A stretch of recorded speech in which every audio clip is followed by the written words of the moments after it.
Right, good morning. Sorry, just faffing about there. Let's just get a screen share going. Share screen. And we want this one here, share. Oh, that's got both of my screens up there. I wonder why that is.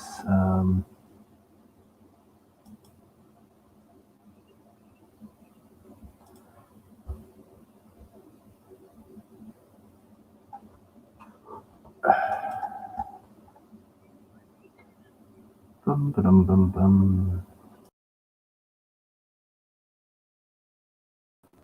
Add to stream. Share screen. Share screen. Application window. Share. There we are. I think that's it. Right, here we go. Okay. Sorry about that. I'm now going to read a blog back from the 1990s, 1995 to be precise. And it is this here. I posted this in March 2017, and it's from the Joe Vialis blog. Joe died in 2005. There's an article about him here on Wikispooks. Joe Vialis died in 2005, and his website soon disappeared. Now, this blog is in the Scads series that I did, and Scads stands for State Crimes Against Democracy. I also did a series of posts called the Memory Hole series, looking at work that's hard to find on the internet or has disappeared altogether. There's an investigative journalist called Duncan Campbell, and Duncan Campbell was involved in the ABC trial, which was about an exposure of something known as the Echelon program, which was the Five Eyes spying program in the days of analog communications. And Duncan Campbell's work on Echelon, the ABC trial, and everything surrounding that, you'll find videos about that and work and links to Duncan Campbell's website, which is still up and running, elsewhere on the blog if you just search. So this idea, one, of state crimes against democracy, which is the term coined by a guy called Lance DeHaven, who's a professor in the United States, who's been involved in the 9/11 truth studies. And the idea of the memory hole, which comes from George Orwell's old novel 1984, and Room 101 and the memory hole. And we're living through 1984, used as a handbook at the moment. Now, regarding the memory hole, things are disappearing pretty quickly. My friend Ranjan Bamalakumaran of London Conversation has been watching the news cycle on BBC and how news reports are quickly taken off. What this is doing is it is making it difficult to form a contextual picture over time of what is being said in the news. If someone says something to you and it seems to contradict something they've said in the past, you may say to them something like, oh, well, that's not what you said last week. And they'll say, oh, well, yes, it is. And if you have taken notes, or say it's a series of meetings where you have the minutes of the meeting, say it's in a business or some sort of club you're involved in where there is a process of meetings take place, people can refer back to the minutes. This is why in meetings people sign off the meetings, previous meetings minutes before the start of the next meeting, for instance. And so the minutes are voted on, and people can actually make amendments to whatever a minute taker has taken, and that becomes the minute of record of what's gone before. And similarly on the internet, where there are versioning softwares where you can see what people have said previously. And this is something which is very problematical for propagandists. And at the moment, at this present period in time, there's a lot of propaganda. And the attention span of a goldfish is what these people desire.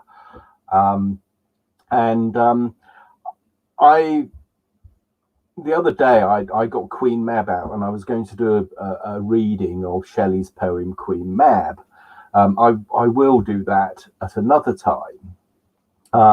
But this story by Joe Vialis is what I'm going to read, because it's very pertinent to where we've got to, and it's got all the ingredients of the memory hole of a person who has interesting real life experience as a combat veteran, so has ideas and experience of military intelligence, etc. There are different types of intelligence services. There are private intelligence services, DICS, Magnum PI, private investigator, that sort of thing. But there's also naval intelligence, military intelligence. And then there are also domestic intelligence services, foreign intelligence service. You have within the police, you have intelligence services. So you have things like special branch. And then you have the so-called security services, which is MI5 and MI6 are the ones that we get to talk about. GCHQ, even Bletchley Park, the code breaking, Alan Turing, and all of that. My father used to run Bletchley Park, and so I know on the estate side of things back in the 1980s. So and then it was actually subject still to state security. No one was allowed to talk about it. Now there've been documentaries about it and what have you. But all of these things feed into this massive machine now of mass surveillance, as revealed through the Edward Snowden leaks. And of course, what Edward Snowden has had to say, I haven't watched it yet, but he was interviewed on the Joe Rogan podcast, and I was going to have a look at that. Another documentary that came out recently is Out of the Shadows, which is a great introduction to some of these ideas, and CIA. They're almost like the Remembrancer in the House of Parliament, who sits there on behalf of the City of London, sort of earwigging on what is happening in the House of Commons. The Remembrancers of Hollywood are the CIA people who also act in terms of funding, producing, but also in terms of being advisors on films, on the matters of, to keep them accurate in accordance to operations, to keep them real, as it were. But what that also comes with is this, we'll help you if you help us. We'll scratch your back if I scratch yours. And a lot of intelligence is like that. That's how it works. It's people who are asked to do something out of patriotic duty. So maybe businessmen that travel abroad a lot. Cold War army brats like myself that grew up in West Germany in the Cold War, and whose fathers were involved in all of that stuff, maybe have some idea of what's going on. all of my friends growing up, their fathers did various stuff in all arms of the military. My father's job was involved in interfacing with all of this stuff, and likewise all of my friends growing up. So, and you retain a solid patriotism and a real sort of respect for what these men, our fathers, our grandfathers, did, and why they thought they were doing it for liberty, etc. And then we come to the current day, and people like Mike Pompeo, who brags about lying and cheating, and that's the CIA way, and that really just won't do. I mean, it dishonors all of the fine aspects of people who do what they do. I mean, Dr. Rashid Butta, in his interview with what's he called, Patrick von Beck, the valuetainment thing. He made this point there. When he was serving in the military, he had have their strong ideals of why they're doing it, and sometimes these things have come to blows. But anyway, that's kind of a context of why I want to read this. And I was prompted to do it by someone saying, "Oh, look, all this vaccine stuff, people need to, get it off YouTube and save it somewhere else." Well, that kind of happens automatically with a lot of stuff, because although my YouTube feed to my BitChute channel won't work automatically anymore, I think YouTube blocked it. Other people, it does still have that functionality. The Crow House, Max Egan, he was mentioning BitChute and why he doesn't upload to it. I used to end up with double bubble, as it were. I post a video on YouTube and then it would go directly to my BitChute. It may be because it goes to my BitTubers channel automatically. That still happens, and BitTubers is a distributed platform. There are lots of these platforms, and the London Real David Icke example of how they're using their own servers, similar to, say, Alex Jones and InfoWars now. I'm more interested in distributed computing because it works at scale, and the more people that are streaming, the stronger it becomes. This is Web3 IPFS, which is something I'm involved in, but it's not quite ready really for mass adoption, because it's not been basically they haven't made the knob to twiddle where people can feel that they're flying something where it's really just falling over. And of course, this is why Google has attained its position at the present time, because their suite of apps makes it all very, very easy, and the price you pay for it is your liberty at the end of the day, as we're seeing now. But anyway, this introduction's sort of gone on. There's so much to talk about and say, but Joe Vialis, written as fiction, based on fact, the Scads series. So I'm just going to read my introduction, then get on and read Joe's story. So, what are state crimes against democracy, or Scads? This is Lance de Haven's blog here. That's Lance de Haven, coined the term state crimes against democracy in a peer-reviewed article published by Administrative Theory and Praxis, the journal of the Public Administration Theory Network. Scads are defined as concerted actions or inactions by government insiders intended to manipulate democratic processes and undermine popular sovereignty. Until recently, scholarly research on political criminality has given little attention to anti-democratic conspiracies in high office, focusing instead on graft, bribery, embezzlement, and other forms of government corruption, where the aim is personal enrichment rather than social control, partisan advantage, or political power.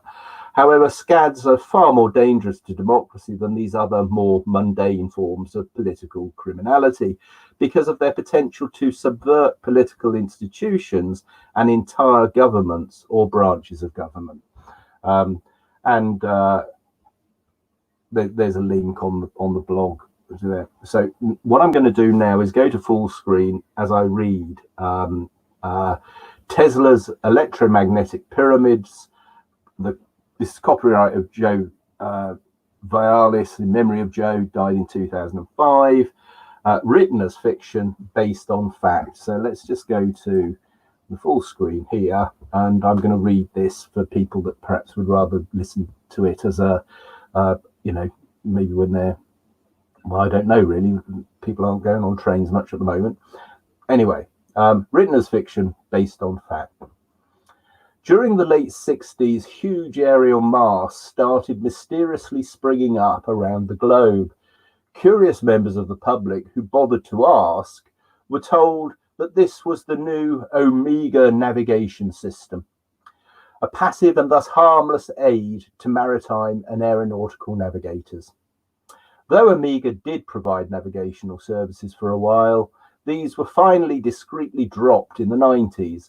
At the same time, in Australia, host to one of the mammoth aerials at Sale in Victoria, all books referring to Omega were either removed from every university library in the land or had all pages referring to Omega cut out with a razor blade.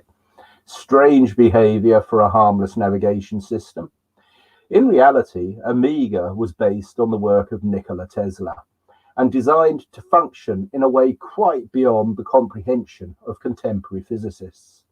Omega continues to operate today, but what is it doing? So, courtesy of the Wayback Machine and Wiki Spooks, there are a couple of links here, and let's get straight on into Joe Vialis's story. In late 1968, a small group of men gathered in a rambling old house situated a few miles outside the German city of Munich. The weak afternoon sunlight was starting to fade as they sat down at the polished oak conference table, and despite a roaring log fire in the ornate fireplace, there was a noticeable chill in the air. These men were of no particular religion, nor were they politicians, bankers, bureaucrats, or mainstream military personnel. To use their own self-effacing term, they were no persons. Just a group of intelligent men from all over the world, deeply concerned about the looming probability of global thermonuclear war. The American Department of State, the British Foreign and Commonwealth Office, and the Russian Kremlin were brimming over with megalomaniacs quite capable of destroying all life on the planet in their blind quest for power, unless they could be persuaded not to do so. Global thermonuclear war was not the only problem. Since the end of the First World War and the subsequent formation of the League of Nations, the same megalomaniacs had frequently expressed their determination to implement the new order, bureaucratic code for a one-world government. If left to run unchecked, within a single century, the megalomaniacs would remove national borders entirely, destroy delightfully diverse national cultures developed over thousands of years, and replace them in toto with hordes of multicultural drones willing to slave for endless hours in worker paradises for the exclusive benefit of a tiny but immensely powerful global elite. The first successful phase of the New Order exercise was at that very moment in full swing, less than 1,000 miles away in the workers' paradise known as the Union of Soviet Socialist Republics. Faced with a completely unacceptable Orwellian future, the Munich group had two objectives: stop the megalomaniacs from destroying all life on the planet with thermonuclear weapons, and at the same time, protect the myriad national cultures existing around the world from extinction. The critical question facing its members was how to achieve these awesome objectives with strictly limited resources. The politicians and mainstream military controlled more than 90% of the conventional and nuclear weapons, so their use was not an option. Besides, if the Munich group resorted to such methods, they would risk triggering a global thermonuclear exchange, the very event they were determined to prevent.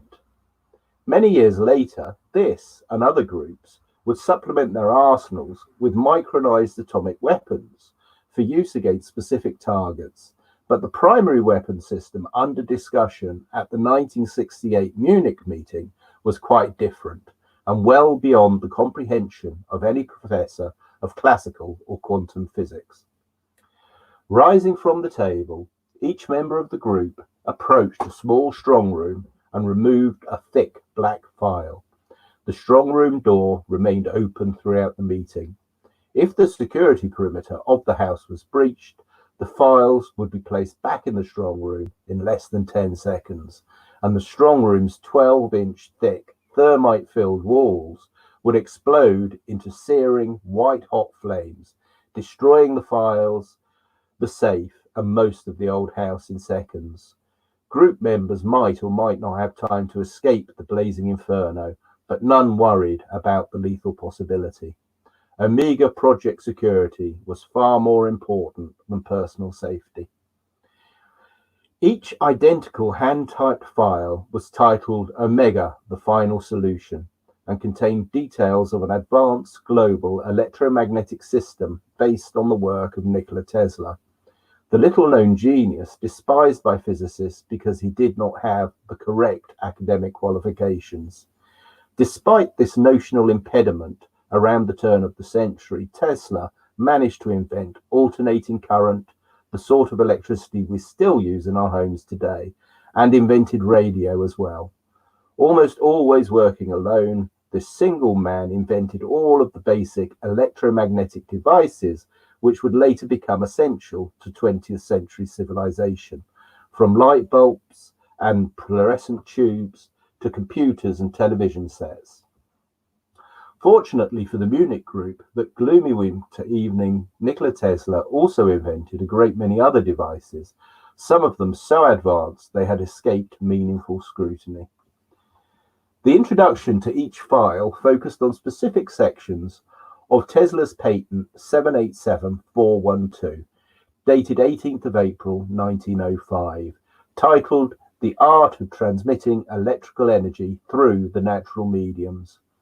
During many thousands of hours of work, the group had selected this patent as the core of its work because it had allowed them to develop a global navigation network so advanced it had already provided irresistible to politicians and mainstream military alike. What the politicians and mainstream military would never be told, however, was that the navigation network was in reality dual purpose, with its primary electromagnetic functions designed to be accessed by the Munich group using undetectable remote control. Several passages from Tesla's patent 787412 were included verbatim in the introduction for special attention.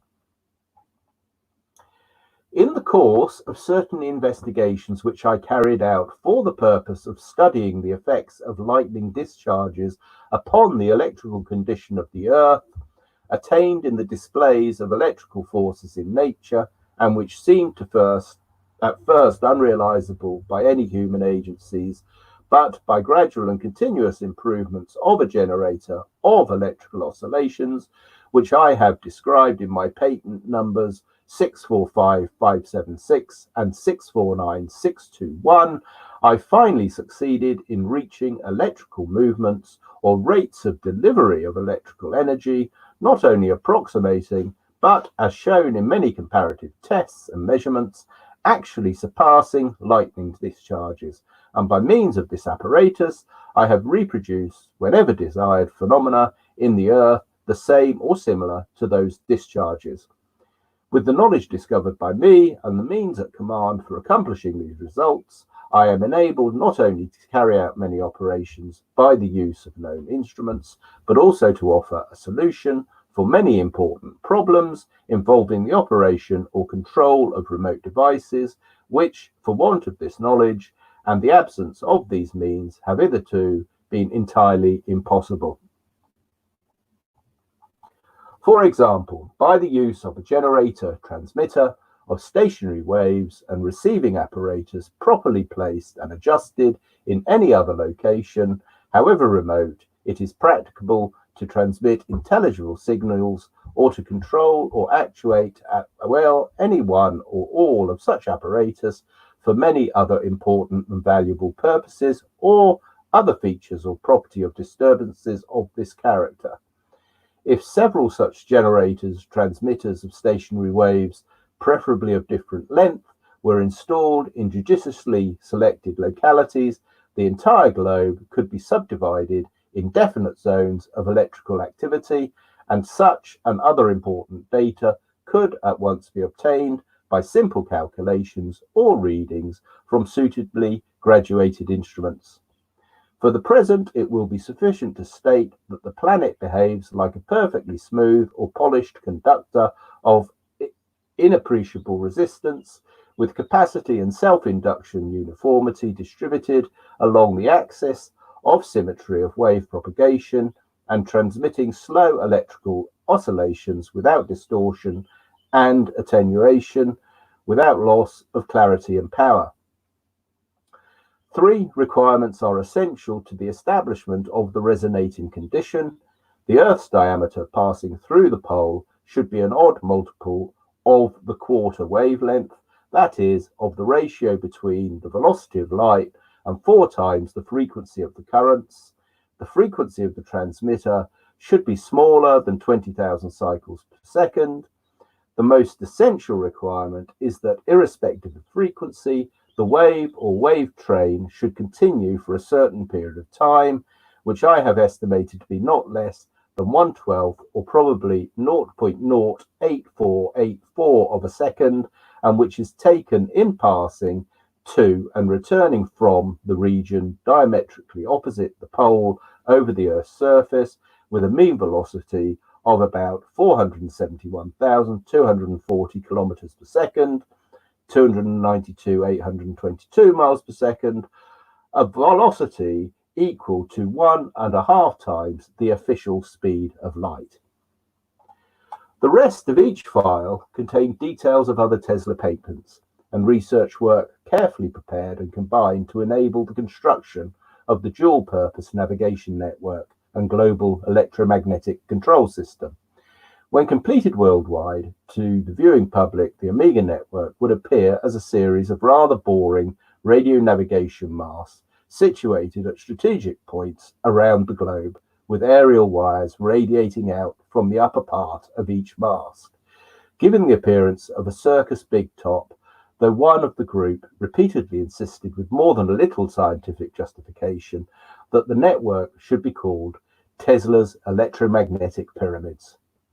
Publicity material already widely circulated claimed the Amiga network capable of providing radio navigation of such high quality that it would significantly enhance the safety of ships and aircraft. This was quite true. In its security cover role as a radio navigation network, Amiga could do this with ease and with such overwhelming accuracy for submerged submarines that the group had swiftly sold the concept to the American and Soviet defense agencies, though in subtly different ways, because the two sides were bitter enemies, busily engaged in a Cold War. Just an interjection there. Huawei springs to mind, obviously the 5G network, etc. The dual purposes of 5G communications quite outside of the electronic rainbow aspects of EM frequency damage, even at non-ionizing frequencies. Anyway, let's carry on with Joe's story. Tesla's electromagnetic pyramids, page 2. As evening turned to night and group members were served dinner by a trusted retainer, they discussed this initial strategy, For without the unwitting assistance already received from governments in arranging and building the huge aerial arrays, they would not have been able to use Omega for its primary, though hidden, purpose. However, once the global network of stations was complete, the group would access Omega by undetectable remote means during carefully designed passive time windows, when navigation transmitter power was not being applied to the aerial arrays. Each Omega station would limit its navigation pulses to a strict, staggered format controlled by dual cesium atomic clocks, ensuring that the passive time windows were always available to the group. This would enable them to communicate with each other at will and issue warnings or initiate punitive strikes against recalcitrant individuals and nations, right under the noses of the two most powerful nations on Earth, using their equipment without their knowledge.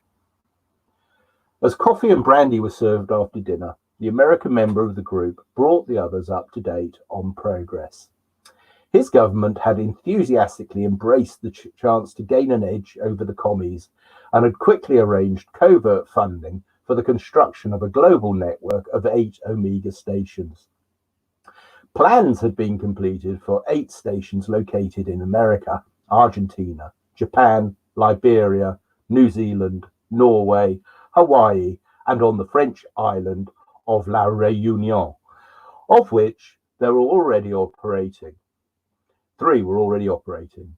All 8 were needed to justify Omega's cover navigation role in the Western world, but 2 locations, Norway and Hawaii, were inappropriate for full global coverage in the electromagnetic control role, which would require a further 3 stations built on Soviet territory, providing a network comprised of 9 real Omega stations.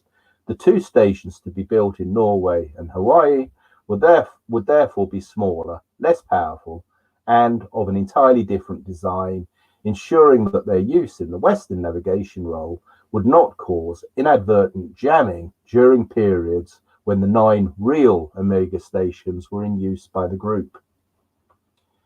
The Russian member explained that as soon as was decently possible after the American plans were originally approved, he had leaked selected diagrams and other details to the Soviet government, pointing out they could beat the Americans at their own game if his government was prepared to increase Omega's navigational accuracy by quietly building 3 more stations to exactly the same design at Riga, Irkutsk, and Sakhalin. His government thought this was a wonderful joke. Soviet submarines using an American system, but with even greater accuracy. Funding was immediately approved, and all 3 Soviet stations were already on air and operational. Each real Omega station was sited on highly conductive soil, with multiple buried heavy-duty ground aerials, 1,115.5 feet long, radiating out every 10 degrees of the compass from the central point. Tuning was accomplished by the primary helix, wound with special Litz wire 2.5 inches thick, capable of conducting colossal quantities of electromagnetic energy, many thousands of times greater than that required for Omega's stated navigational role. There were 6 smaller variometers for fine-tuning. For the navigational role, the main helix would be connected to the above-ground aerial array via a sulfur fluoride-filled brush. The above-ground aerial array was very conspicuous, with a central mast standing 1,400 feet high, draped with 16 aluminium and steel aerial cables, radiating out to anchor points around the edge of the site, thus giving the characteristic circus big top appearance to the station as a whole. Though the mast and above-ground aerials were essential for Omega's navigational role, they were not needed for its discrete electromagnetic control role. If at a later date one of the participating host nations wished to remove its Omega station and could not be prevented from doing so, the circus big top could be effectively turned upside down, with a tuned steel-lined oil wells substituting for the central mast, and shallower tuned steel-lined water wells at 16 points around the edge of the site, replacing the aluminium and steel aerial cables. The inverted Omega station would still operate perfectly in the electromagnetic control role, but would be completely invisible to the human eye.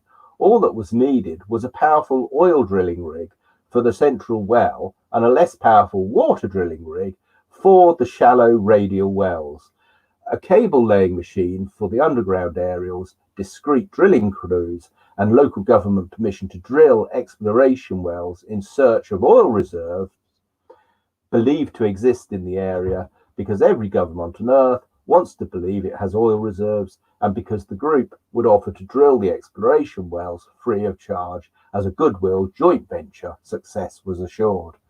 Promises of free expertise and free crude oil would prove an irresistible temptation to every politician on Earth. When the rigs eventually failed to find the promised oil reserves and the crews apologetically departed the host country, they would leave behind them a buried but fully operational Omega station. During the long hours of night that followed, the Munich group earnestly discussed the fine details of Omega's electromagnetic control function. Before eating a leisurely breakfast, as the first hint of dawn lit the eastern horizon, then they rose from the conference table and discreetly left the old house at 5-minute intervals, stopping only to deposit their files in the strong room on the way out. By the time the first bus rattled along the street, they had all vanished completely, which was entirely appropriate behavior for no persons. As Nietzsche once wrote, "We are unknown to ourselves, we men of knowledge." As their files and discussions showed, Nikola Tesla alone had provided the core knowledge and experiments which allowed them to design Omega's hidden electromagnetic control function. For only Tesla had discovered and written about the true nature of physics, while academics sat in their ivory towers fiddling with theoretical equations which made sense only to themselves and their dedicated students. Tesla was continually out in the field, bucking the academic system by using hard physical equipment to create or evoke hard physical events and responses. When Einstein proved theoretically that travel beyond the speed of light was impossible, Tesla proved that travel beyond the speed of light was possible, by the simple expedient of physically directing longitudinal waves of electromagnetic energy through and around the Earth, later accurately measuring their velocity at 1.5 times the speed of light. Nikola Tesla continually made the theoretical academic boffins feel acutely uncomfortable, and they hated and shunned him for it. Page 3. The theoretical boffins had carved the physical universe up into specialities, controlled by several of their unconnected academic disciplines, and by so doing had succeeded in completely obscuring reality.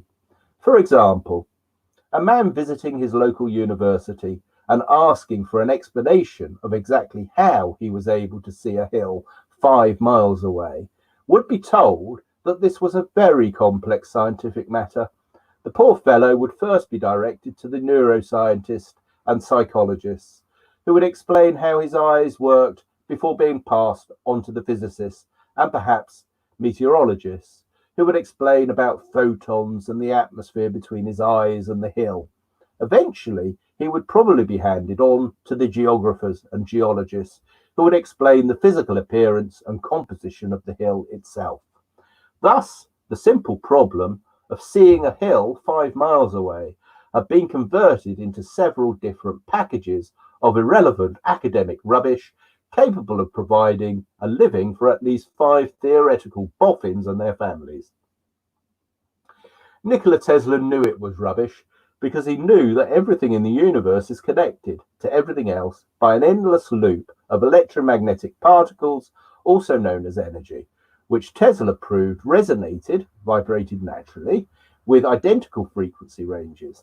If you hook a man up to a piece of medical equipment called an electroencephalograph, or EEG, its chart will display delta, alpha, theta, and beta brainwaves, vibrating through a range of frequencies from about 1 to 25 cycles per second, with most of the meaningful activity in a central band between 5 and 15 cycles per second. But if you then remove the electroencephalograph sensors from the man and push them deep into damp conductive earth instead, you will find the EEG chart faithfully displays delta, alpha, theta, and beta waves in identical frequency ranges. Indeed, if the medical sensors could be suitably adapted, they would detect identical vibrations in air and outer space as well. Thus, man is merely an integral part of an electromagnetic whole which embraces his eyes, the apparently empty spaces between his eyes and the hill itself, and the universe.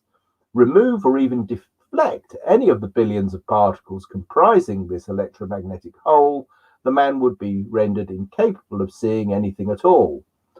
The source of all of this electromagnetic activity is the universe itself, with billions of stars emitting incalculable amounts of energy, in turn used or replicated by the planets.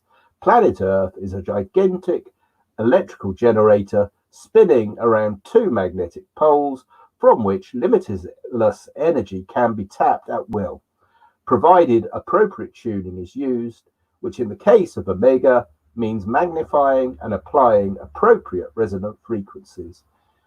When the Munich group designed the aerials for Omega's cover navigational role, they used Tesla's 787412, which stated the frequency should be less than 20,000 cycles, so the group designed aerial arrays perfectly suited to transmitting at frequencies between 5 and 15,000 cycles per second. Man-made electrical generators provided power for Omega's navigation transmitters, which worked perfectly, allowing pinpoint accuracy for submerged submarines, monitoring the standing waves emitted by at least 3 of the Omega stations, known to navigators as a position fix. What the group did not tell the politicians and the military was that aerials which can transmit at 5 to 15,000 cycles per second can also transmit on all other frequencies with direct mathematical relationships, known as harmonics. The secret of Omega's hidden electromagnetic control role was its ability to simultaneously or sequentially transmit on even-numbered subharmonic frequencies between 5 and 15 cycles per second, a range embracing the resonant frequency of the Earth itself and the Earth to ionospheric gap.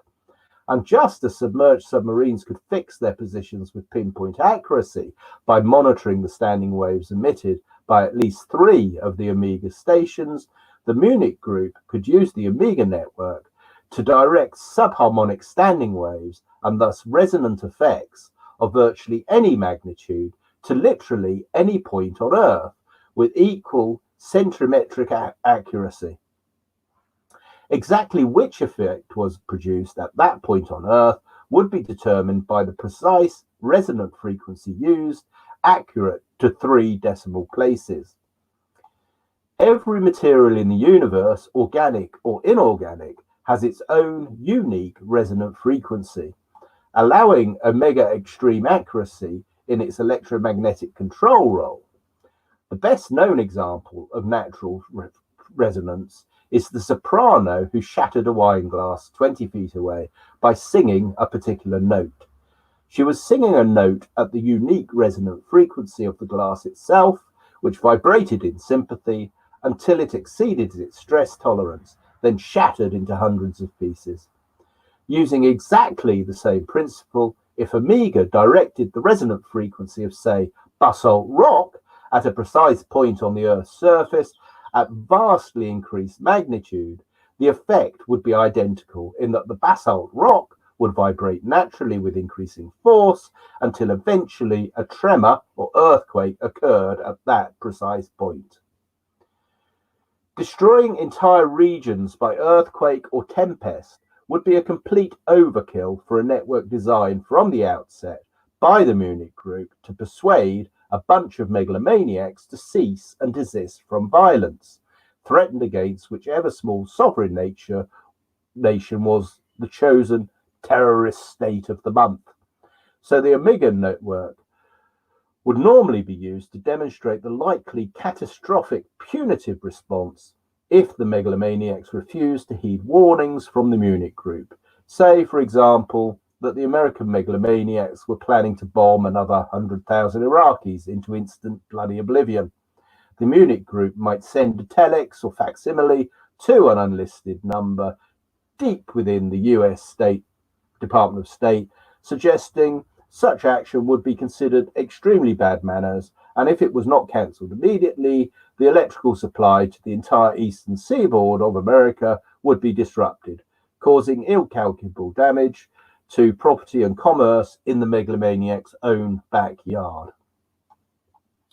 Believing such a threat to be impossible, this first warning would normally be ignored by the megalomaniacs, in which case the Munich Group might send another cryptic message 2 or 3 days later. Watch Auckland, New Zealand very carefully. Exactly 1 hour after this message rolled off the facsimile machine, Amiga might direct a standing wave at the exact resonant frequency of copper across the underground cables connecting the major power stations to the business districts of Auckland, with the exact level of invisible resonant energy calculated in advance. The electromagnetic properties of the particles in the copper cables would change immediately, creating infinite resistance and blocking the flow of electricity to the city. Chaos would reign supreme. Weeks later, when the world's top electrical engineers examined huge sections of the cable in the laboratory, they would find nothing wrong with it, simply because there was nothing wrong with it.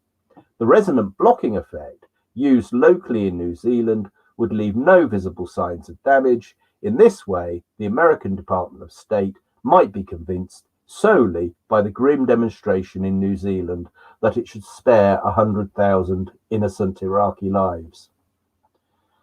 The two most crucial aspects of the Amiga network are how the resonant frequencies are magnified to the point where they can cause incalculable damage, up to and including earthquake and tempest, and the remote technology used to access the network itself. Both are extremely dangerous subjects to write about, even as fiction. In 1985, not long after the Amiga network started transmitting its electromagnetic role, 4 very real Australians stumbled across a portable remote control facility in Cape Leveque, north of Broome in Western Australia. They asked the 2 no persons manning the facility a lot of inquisitive questions about the pair of cesium atomic clocks and other specialized equipment they were operating, and the 2 no persons in turn asked a lot of seemingly friendly questions about them, such as their names, occupations, where they lived, and so on. Within 7 days of leaving Cape Leveque, 3 of the 4 Australians had unusual fatal accidents, and the 4th, sensing her own possibly imminent death, changed names and went underground. To this day, the surviving member of the group lives in constant fear, though she has no idea exactly what she is afraid of. No matter. In the view of the author, living with a limited amount of fear is preferable to being dead. Nowadays, this sole survivor says nothing about what she saw at Cape Leveque, which is very good. She may yet live to a ripe old age.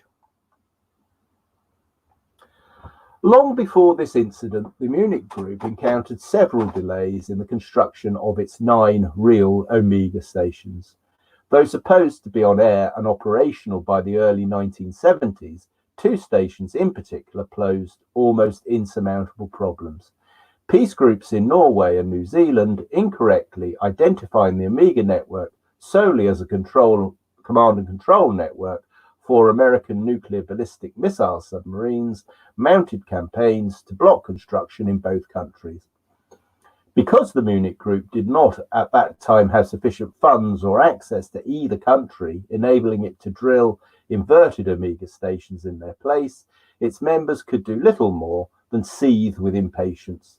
The Norwegian station was of no real importance because it was only a dummy in the electromagnetic role, but the New Zealand station was critical to operations in the Southern Hemisphere. The Amiga network would work without it, but not at 100% efficiency. 1 year after the meeting in Munich, the group decided that New Zealand was simply too hard and opted for a critical southern station to be built instead in the Australian state of Victoria. Unfortunately, there was now opposition from Australian peaceniks equally determined to stop this dedicated ballistic missile guidance system from being built. Several frustrating years followed, and then in the early 70s, two things happened. The Australian government set up an inquiry into the control of Amiga under the initial guidance of the Minister of Foreign Affairs, the Honourable Gough Whitlam QC MP.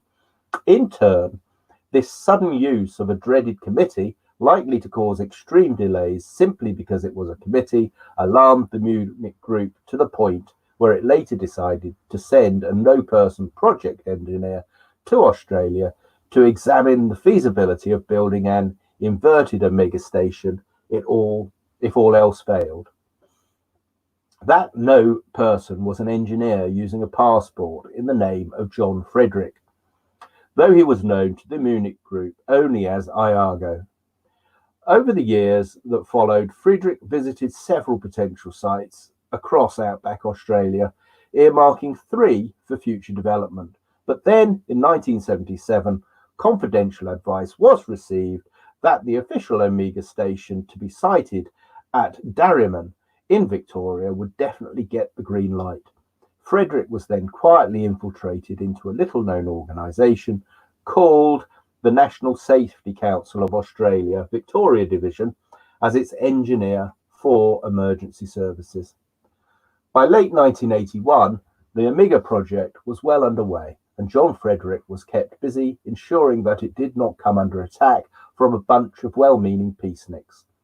During the same year, 3 other no-persons, experts in oil field and security operations, were quietly relocated to Sale and Port Welshpool sites in Victoria that bracketed the Amiga station and which would shortly become the 2 principal operational bases for the miraculously expanded emergency services section of the NSCA, Victoria Division.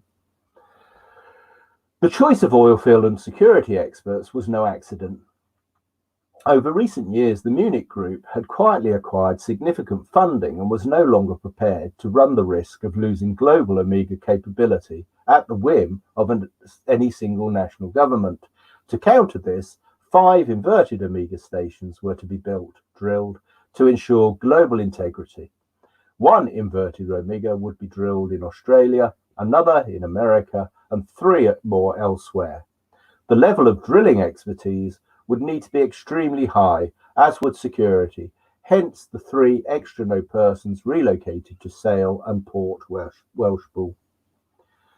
The Australian Amiga station started transmitting in 1982, and the momentum of the peaceniks slowed considerably until a few years later Amiga was effectively forgotten by the demonstrators, who turned their energetic attention back towards more obvious and visually menacing threats, such as Pine Gap and Noongar, harmless American bases used for electronic eavesdropping and missile surveillance. Unfortunately, John Frederick had the bit between his teeth and managed to upgrade the emergency service station of the NSCA Victorian Division from a low-profile security facility desired by the Munich group to protect Amiga from attack to a very high-profile organisation beloved by several branches of the Australian government, many of whom found uses for the extraordinary skills of the NSCA emergency personnel, whose abilities, not surprisingly, surpassed those of the military. This increased profile disturbed the Munich group, and it also puzzled them. Although the group had discreetly arranged certain monies in the late 70s to allow the emergency services section to be suitably expanded, they had certainly not arranged the vast sums of money needed to expand the organisation to the point where, by the mid-80s, Frederick alone controlled more than 400 personnel. It later transpired that John Frederick had exceeded his duties by borrowing vast sums of money from the banks, secured only by fictional sea containers filled with imaginary safety equipment.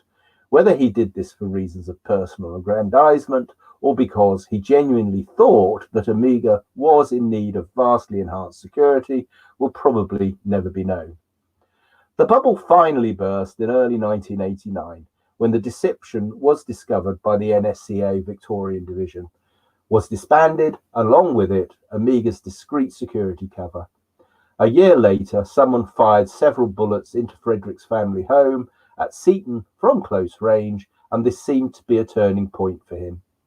Under acute stress from the near misses on his wife and children, he visited clinical psychologist Ian Joblin about a year after that, on 26 July 1991, 5 days before he would be forced into open court in Victoria to give evidence under oath. John Frederick, alias Iago, and several other names, was found dead with gunshot wounds to the head. A pistol was found nearby, but John Frederick, no person project engineer, did not leave a suicide note. In the years following 1981, the 5 inverted Amiga stations were drilled as planned and sit there to this day in the event that certain national governments decide to tear down any of the original 9 real Amiga stations. As late as 1986, contingency plans existed to drill another 3 inverted Amigas so that the cover navigational role could be dispensed with entirely if required. Outside of the Munich group itself, only a handful of people know where the invisible inverted Amiga stations are located, and it is likely to stay that way. In reality, it is extremely unlikely that the mainstream military or each host country will ever allow its Amiga station to be dismantled, because the mainstream military is acutely aware that in the event of thermonuclear war, the electromagnetic pulses, EMPs, emitted by the weapons will have a devastating effect on all medium and high radio frequencies and burn out the transistor junctions in every satellite in orbit around the Earth. Under those conditions, the only reliable form of communication left would be ground waves at very low frequencies, which in effect means Amiga and a handful of other less powerful VLF transmitters. In fact, the Australian Amiga station was recently stripped of its navigation title, but the mast was not de-rigged, nor were its personnel dispersed. Instead, as the Amiga website advises, the station was handed across to the Australian Navy and is now controlled from Canberra. Well, yes, a small part of the Australian Amiga station is now controlled from Canberra. The morality of whether or not the Munich group should have the right to use such brute power to bring entire governments to heel is debatable, but perhaps no more debatable than the identical right of dictatorships, sometimes masquerading as representative democracies, to engage in wholesale murder across the globe to achieve their own geopolitical ends. When the Soviet government decided to use crop spraying planes to slaughter 5,000 Afghans with binary angel dust, it did not first seek approval from the Soviet people. When the Iranian government decided to murder several hundred civilians in the Iraqi town of Halabja with phosgene gas, it likewise did not seek the approval of the Iranian people. There are hundreds of other similar examples. The essential difference between the Munich group and the murderous megalomaniacs who constitute a substantial part of elected and unelected governments around the world is that the latter are subject to direction from forces far more powerful than themselves. If politicians wish to be re-elected and thus retain their lavish perks of office, they are reliant not only on the people, but also on those who fund their advertising and on the media who polish their images on national and international television, on their proven track records. The latter groups are dedicated to globalism, another bureaucratic code word meaning a one-world government, controlled by and for the sole benefit of a tiny global elite. Over the years, the power base shifts backwards and forwards, like the sands in a desert, but the core objective remains the same. 30 years ago, the global elite used communism as a cover and Moscow as their base. Nowadays, exactly the same global elite use representative democracy as a cover and New York as their base. The more things change, the more they stay the same. In contrast, the Munich group is subject to no such pressures or objectives and simply tries to check this headlong rush into cultural oblivion by use of threat alone, supplemented when absolutely necessary by punitive action against those individuals or nations perceived as being totally out of control. It requires, for example, completely unbiased and unemotional judgment to direct Amiga to spin up a 20 trillion horsepower hurricane as a threat, and it requires equally unemotional judgment and a very steady hand to finally guide the awesome destructive power of that 20 trillion horsepower hurricane to its target, if all other subtle warnings are not heeded. With the wishes of most inhabitants of this planet completely ignored by the global elite, it might reasonably be argued that the Munich group and Amiga are indeed the final solution, the only mechanism left which can invisibly but inexorably bring irresistible pressure to bear on the global elite and thus prevent enslavement of the world. If this is the case, then there is one man to whom we all owe an enormous vote of thanks, a giant of a man who at the end died penniless and alone, Nikola Tesla. Link and description will be underneath the video. I'll do that in a moment.